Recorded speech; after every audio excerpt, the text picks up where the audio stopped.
کہ بارش میں نہانے سے کئی مسائل پیدا ہوتے ہیں، کئی بیماریاں لگ جاتی ہیں۔ کیوں؟ اب بارش میں نہانا، لیکن اس کے متعلق بھی رسول اللہ صلی اللہ علیہ وسلم نے ہمیں سبق دیا ہے، رہنمائی فرمائی ہے کہ کون سے بارش کا پانی سے نہانا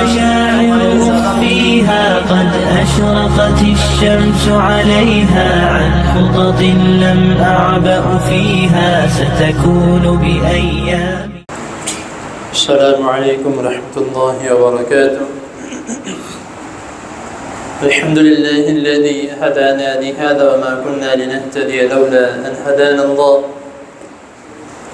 اللهم صل وسلم على نبينا محمد صلی اللہ علیہ وسلم، اما بعد۔ حضرت محترم،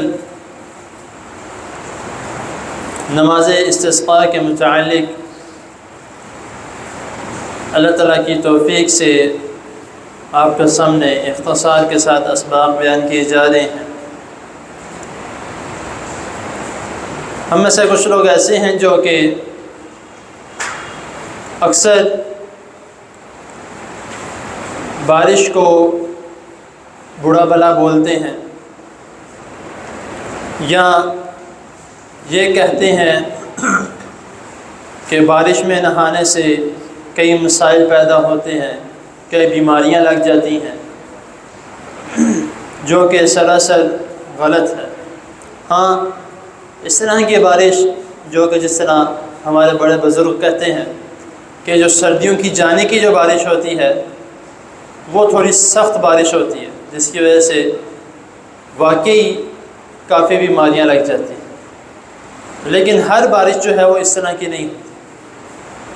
کیوں؟ اب بارش میں نہانا یہ بھی کوئی مین بات تو نہیں ہے، یا کوئی بہت بڑی بات نہیں ہے، کوئی بھی نہا لیتا ہے، بارش میں پانی ہے، نہا سکتے۔ لیکن اس کے متعلق بھی رسول اللہ صلی اللہ علیہ وسلم نے ہمیں سبق دیا ہے، رہنمائی فرمائی ہے کہ کون سے بارش کا پانی سے نہانا ہمارے لیے زیادہ مفید ہے، اور کس طرح کے بارش کے پانی سے۔ حضرت انس رضی اللہ تعالی عنہ بیان کرتے ہیں کہ صحیح مسلم کی حدیث ہے، حدیث نمبر 898 میں، کہ ہم ایک مرتبہ رسول اللہ صلی اللہ علیہ وسلم کے ساتھ جا رہے تھے، تو اس وقت جو ہے وہ بارش شروع ہو گئی، تو نبی کریم صلی اللہ علیہ وسلم نے اپنے بدن مبارک سے آپ صلی اللہ علیہ وسلم نے کپڑا ہٹا لیا، اور جو بارش کے قطرے تھے وہ آپ کے جسم مبارک پر پڑنے لگے۔ تو ہم نے رسول اللہ صلی اللہ علیہ وسلم کو بڑے تعجب سے دیکھا کہ نبی کریم صلی اللہ علیہ وسلم نے بارش کے آنے کی وجہ سے آپ نے اپنے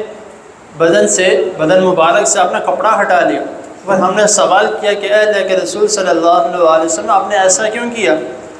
نبی کریم صلی اللہ علیہ وسلم نے فرمایا کہ یہ بارش کے جو قطرے ہیں یہ ابھی اللہ تعالیٰ کی طرف سے رحمت کے قطرے گر رہے ہیں، تو ابھی ان بارش کے قطروں کو نہ ہی یہ ایسی جگہ پہ پڑے ہیں جہاں پر کوئی گناہ کا کام ہو رہا ہو، نہ ہی ابھی ایسی جگہ پہ لگے ہیں جہاں پہ کسی گناہ گار شخص نے اس کو ہاتھ لگایا ہو، تو ابھی اللہ تعالیٰ کی طرف سے بارش کے قطرے آ رہے ہیں، تو اسی لیے میں یہ چاہتا ہوں کہ بارش کے قطرے جو ہیں وہ میرے اوپر پڑیں۔ تو اس سے ہمیں ایک تو یہ سبق ملتا ہے کہ سب سے پہلے جو ہے کہ بارش جو ہے وہ ساری بارشیں ہمیں نقصان پہنچانے والے نہیں ہوتی۔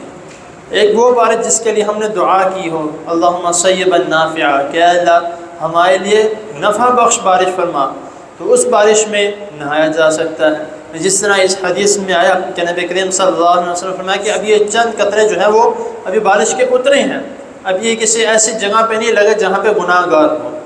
تو ہمیں اگر اس طرح کی بارش میں ہم نہا لیتے ہیں، یا ہمارے اوپر بارش کے جو چند پہلے قطرے ہیں وہ ہم پر پڑ جاتے ہیں، تو لازماً یہ دعا لازمی کیا کرے کہ اے اللہ اس بارش کی وجہ سے مجھ پر رحمت نازل فرما، اور لازماً یہ دعا کیا کرے کہ اے اللہ اس بارش کی وجہ سے مجھے برکت نازل فرما، کیونکہ نبی کریم صلی اللہ علیہ وسلم ہمیں جو اس بارش کے متعلق بتایا ہے تو اس سے یہی ہمیں سبق ملتا ہے کہ یہ بارش کے قطرے بھی جو ہیں یہ اللہ تعالیٰ کی طرف سے رحمت کے قطرے ہوتے ہیں، جو پہلے چند قطرے ہوتے ہیں، تو اللہ تعالیٰ کے حضور دعا ہے اللہ تعالیٰ ہمیں